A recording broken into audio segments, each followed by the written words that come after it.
Have you ever wanted to strike back, but without ever being seen? Not out of rage, not to prove a point, but to restore the balance that was broken the moment someone betrayed you.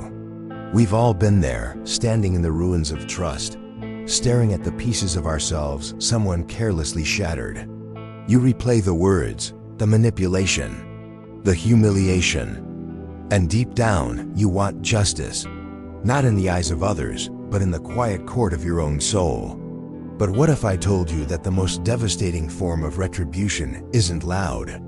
What if true power doesn't reveal itself through revenge, but through restraint? Centuries ago, Niccolò Machiavelli, the philosopher of ruthless clarity, wrote about a form of vengeance that required no confrontation, no raised voice, no visible strike. He believed that the most dangerous weapon a person can wield is the silence before the attack, because silence unsettles. It starves your enemy of certainty. It makes them question their power, their victory, their control over you. While they expect your rage, you give them nothing, and that nothing becomes everything. In that space of calm detachment, you become unreadable.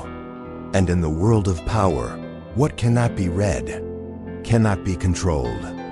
Machiavelli didn't teach cruelty, he taught perception. He understood that domination is psychological, not physical. That those who can stay composed when others crave reaction command the field without lifting a finger. So if you've ever felt betrayed, humiliated, or silently burning for justice, stay, because this isn't about revenge. It's about mastery. The art of unseen retribution is not about hurting them.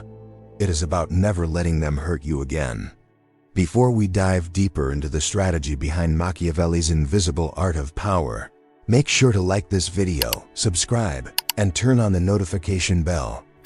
That way, you'll be the first to receive my next exploration into the philosophies that awaken strength, awareness, and emotional freedom in a chaotic world. They tell you to forgive, to move on, to let go of the past because holding grudges only hurts you. But what if that's not the whole truth? What if forgiveness, when forced, becomes another mask we wear to hide our powerlessness? We live in an age obsessed with emotional correctness, an era where anger must be healed quickly, and pain must be packaged into positivity. We are taught that dignity means walking away quietly, that morality lies in not retaliating. But no one tells you what to do with the fire that still burns underneath the silence. No one tells you how to live with the echo of injustice that keeps vibrating through your bones. You've felt it, haven't you? That moment when someone wronged you and you said nothing, not because you were weak, but because you didn't know what strength looked like anymore. You replay the situation in your head, imagining different endings, different words you could have said. Yet, no matter how many times you rewrite the story in your mind, you still end up in the same place, quiet, restrained, and suffocating beneath the moral weight of doing the right thing. Society glorifies the act of turning the other cheek. But Machiavelli whispered the opposite: turn your silence into strategy.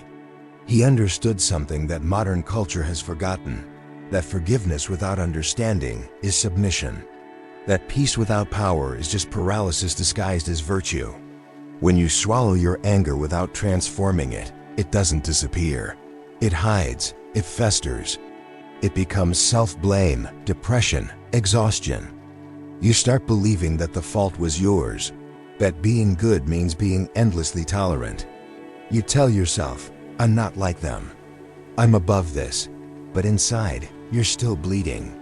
Because being above something is not the same as being free from it. And so you move through life pretending not to care, while resentment grows quietly in the corners of your mind. Every time someone crosses a boundary, you freeze. Every time you're disrespected, you smile. And with every forced smile, your authenticity dies a little more. Machiavelli saw this human weakness centuries ago. He understood that people who cannot respond strategically to betrayal become predictable, and predictability is the death of power. Those who live only to appear virtuous are easily manipulated by those who know how to use guilt, pity, and flattery. In his world, and in ours, the most dangerous form of manipulation is not overt control, but emotional conditioning. When someone teaches you that retaliation is wrong, what they're really doing is disarming you. They are training you to never push back. But what if you could reframe that instinct for revenge, not as a primitive impulse, but as a signal from your psyche that something must be rebalanced? What if retribution wasn't about harm, but about reclaiming equilibrium? Machiavelli would argue that the purpose of vengeance isn't destruction, it's restoration. Because true intelligence doesn't waste energy on outbursts, it learns to redirect the fire. When someone wrongs you, your task isn't to shout, but to observe, to withdraw, to let silence become your weapon. Every manipulator, every liar, every betrayer feeds on reaction. They need your attention like oxygen. Take it away, and you choke their power source. That is what Machiavelli meant by unseen retribution, the art of starving the enemy's influence without ever confronting them directly.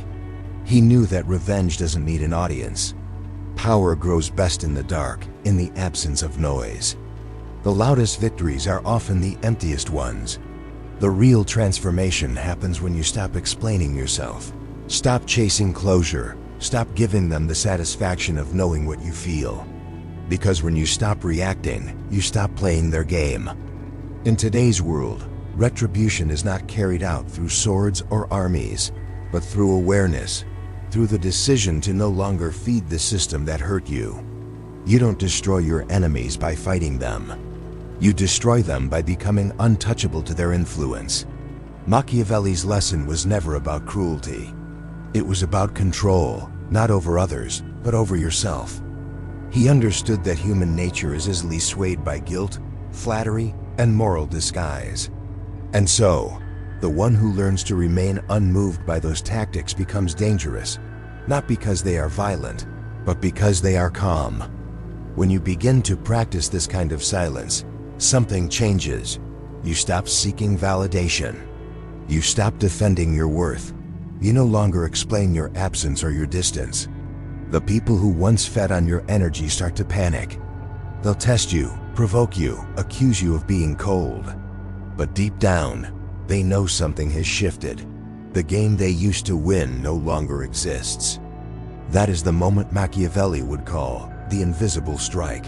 No confrontation, no revenge note, no scene, just a silent strategic withdrawal that says, "You no longer have access to me."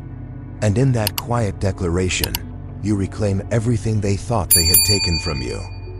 To understand the art of unseen retribution, we must first understand the man who defined the psychology of power itself, Niccolò Machiavelli. For centuries, his name has been whispered with fear and fascination. To the naive, he was the father of manipulation. To the wise, he was the first realist who dared to describe humanity not as it should be, but as it is. Machiavelli stripped away the illusions of morality and exposed the raw mechanics of influence, where survival depends not on goodness, but on perception, control, and timing. He saw clearly what most people refuse to see, that the world does not reward virtue, it rewards strategy. The honest are admired, but the calculating are obeyed. He never told anyone to be cruel. He told them to be effective. And in the realm of retribution, effectiveness means never striking in ways that can be seen, predicted, or traced. Never do your enemy a small harm, Machiavelli wrote, because small harms can be avenged, but total destruction leaves no room for retaliation. The phrase may sound brutal, but beneath its coldness lies a profound psychological truth. Unfinished vengeance invites more conflict, while decisive action, even silent action, ends it. To hurt your enemy just enough to anger them is foolish. To remove their ability to retaliate is art. But in the modern world, destruction isn't physical. It's psychological. The true battlefield is not fought with swords, but with silence, distance, and the manipulation of perception. Machiavelli understood that power is never about domination alone. It's about illusion. If people believe you are strong, you are.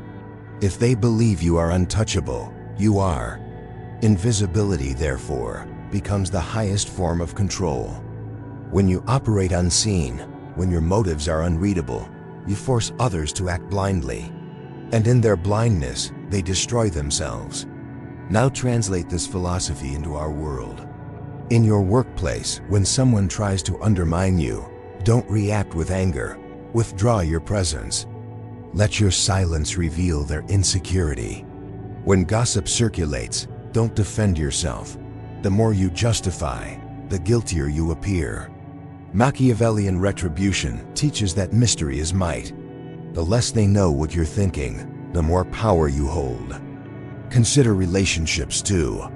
In emotional conflict, the modern mind wants closure, explanations, justice. But Machiavelli would say, closure is a trap. When you explain, you give the other person emotional leverage. You offer them your mind on a plate. Instead, disappear. Leave a void. Let the echo of your absence do the work. The guilty will be haunted by their own imagination far more effectively than you could ever confront them with words. In political power, Machiavelli saw the same law play out. Perception is reality. A ruler who overreacts shows weakness. A leader who waits, watches, and strikes only once, unseen, precise, inspires both fear and respect. Silence, when used strategically, creates an aura of inevitability. It says, "You will never see me coming, but you will feel the consequences." Retribution, in his philosophy, was not revenge, it was recalibration. When someone disrupts your balance, the Machiavellian mind doesn't seek emotional satisfaction. It restores the hierarchy. It ensures that control returns to its rightful place within you. Because every emotional reaction is a concession of power. The more visibly you suffer, the more they feed. The calmer you remain, the hungrier they become. And here's where the art of unseen retribution transcends petty retaliation. It's not about punishment. It's about positioning.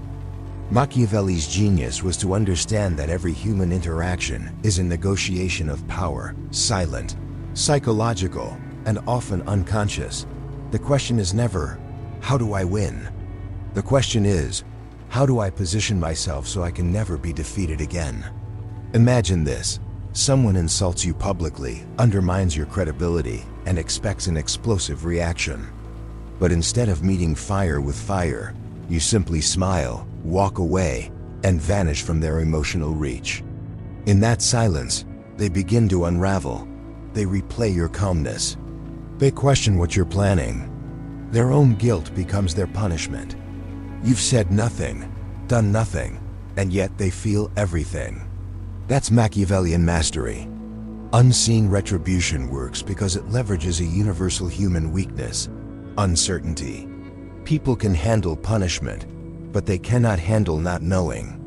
A silent withdrawal leaves a vacuum, and the mind, desperate for answers, fills it with fear.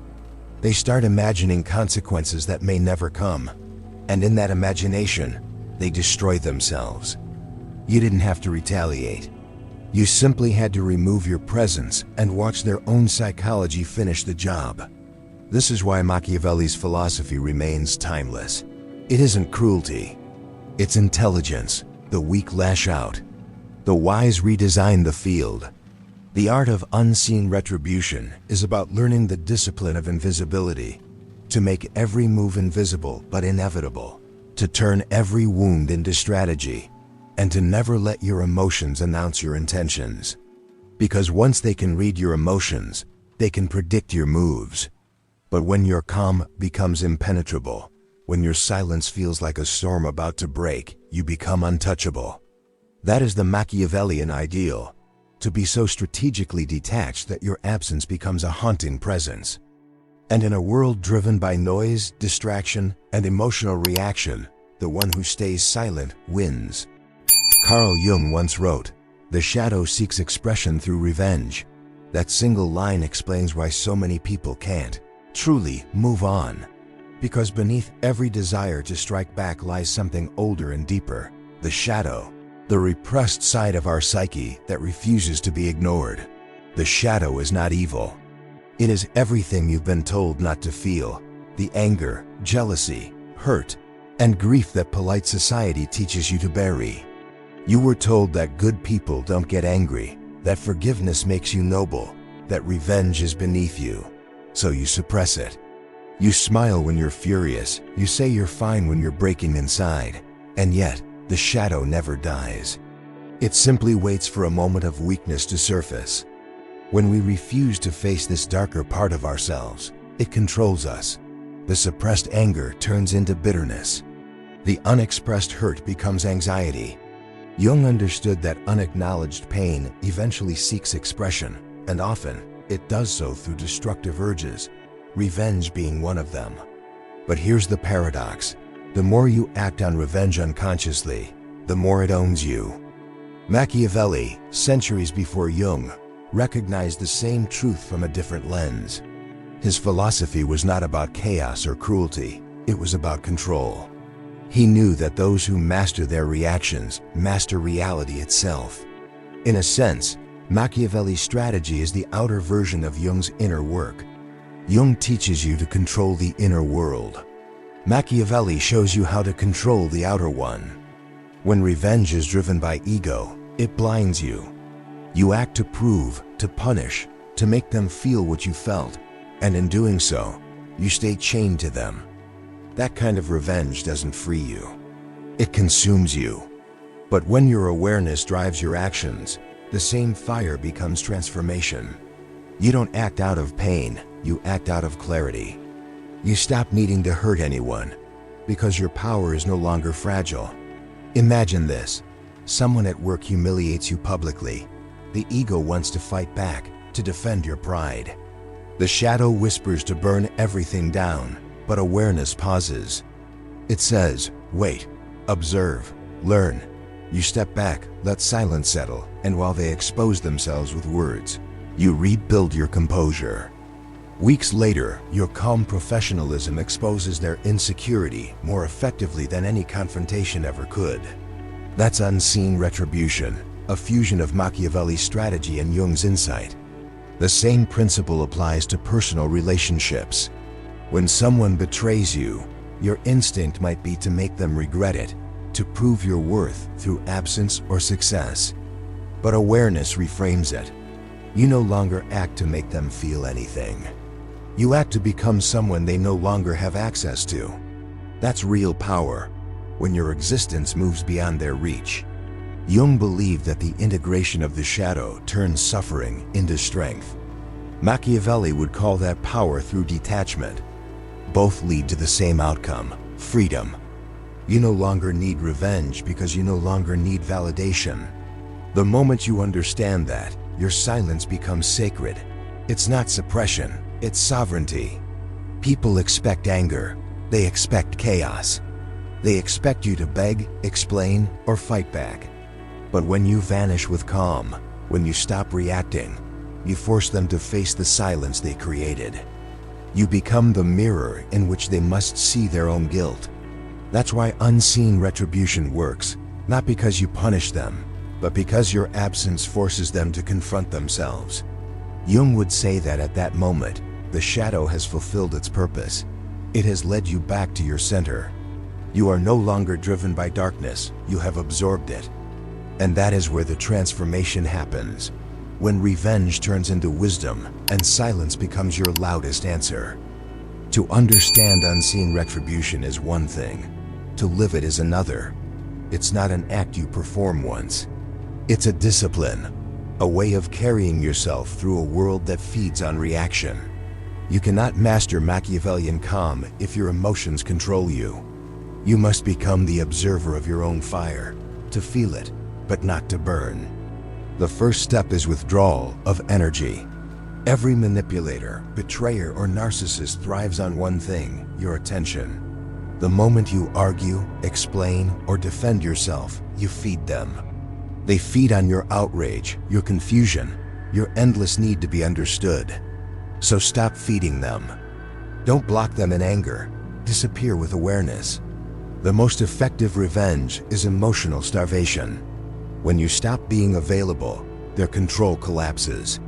This is not passive aggression, it's energetic conservation. Think of your attention as currency. Every time you react, you spend it. When you withhold it, you save it and invest it back into yourself. Machiavelli would say that to regain power, you must become unpredictable. Jung would add, to be unpredictable, you must reclaim the parts of yourself you gave away to please others.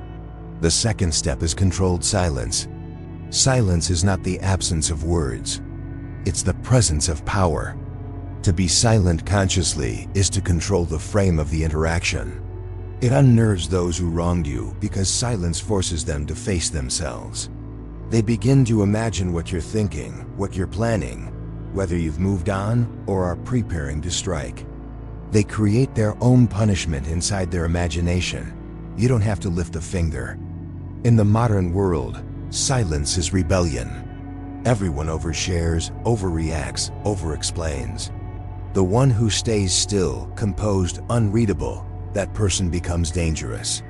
Machiavelli would call this the art of concealment. Jung would call it individuation, the process of becoming whole, authentic, unshakable. The third step is self-reconstruction. After betrayal, most people stay stuck in the story. They define themselves by what happened. But unseen retribution requires transcendence. You use the wound as material for rebirth. Instead of asking, "Why did they do this to me?" ask, "What part of me allowed it?" That question shifts you from victim to architect. It forces you to rebuild boundaries, identity, and focus. You stop needing justice from others because you've already rebuilt the kingdom within yourself. Remember, power doesn't come from revenge. It comes from clarity. The person who wronged you no longer deserves a place in your mind. Every time you replay the event, you reattach yourself to them. Machiavellian mastery is emotional detachment, the refusal to waste psychic energy on people who have proven unworthy of it.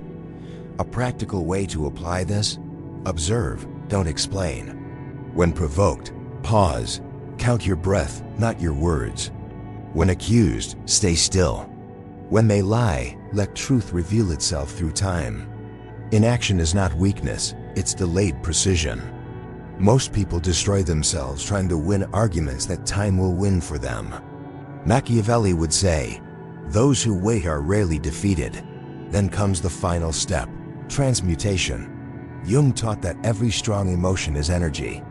You can either destroy yourself with it or turn it into art, discipline, achievement.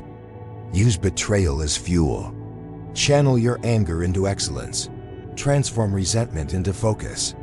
Every hour you spend improving yourself is a silent declaration that they never truly broke you. They just redirected you. That is unseen retribution at its highest level, when your success is not a performance of revenge, but a natural byproduct of self-mastery. People will notice. They'll wonder why you've become quieter, stronger, more detached. They'll try to provoke you again, not because they want reconciliation, but because they crave proof that they still matter. Don't give it to them. The more you rise in silence, the more they shrink in confusion. That's not cruelty. It's the law of balance. Eventually, you'll reach a point where you don't even think about them anymore. And that's the ultimate victory, when the one who hurt you becomes irrelevant. You'll realize that Machiavelli's true wisdom was not about punishing others, but about mastering perception. And that perception includes how you see yourself. Unseen retribution is not the art of vengeance. It's the art of evolution. It teaches you to retreat inward, to observe your shadow, to move through the world like water, quiet, adaptable, unstoppable. And when you finally reach that stillness, something beautiful happens. You no longer crave revenge because you've already won.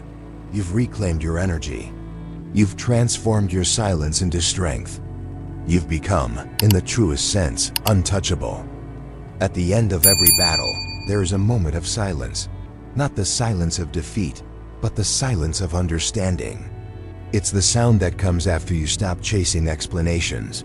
Stop rewriting the story. Stop waiting for them to apologize. It's the moment when you finally realize you no longer need revenge, because you've already transcended it. Machiavelli would tell you that true power never announces itself. It doesn't need to. When you master unseen retribution, you no longer live to prove a point, you become the point.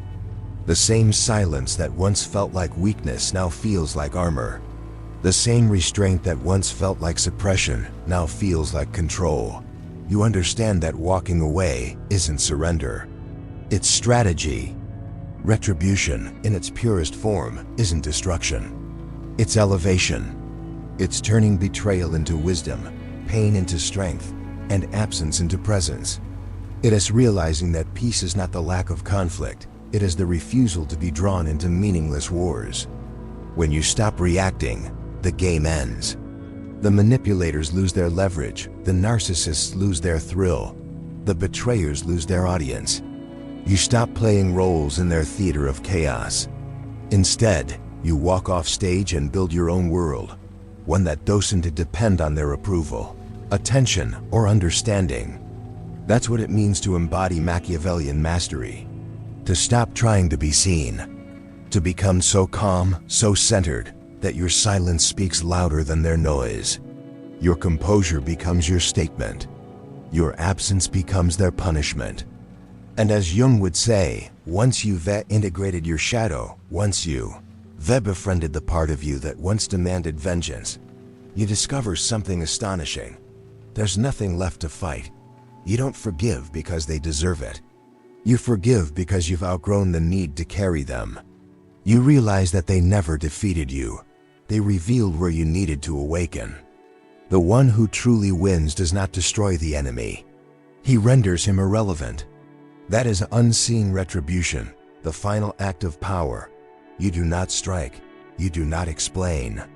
You simply rise in silence, and the world rearranges itself around your new vibration. Let them wonder. Let them invent their stories. You owe no clarification. The storm that once raged within you has become still water, reflective, deep, and dangerous to those who mistake calmness for weakness. You are no longer the wounded one.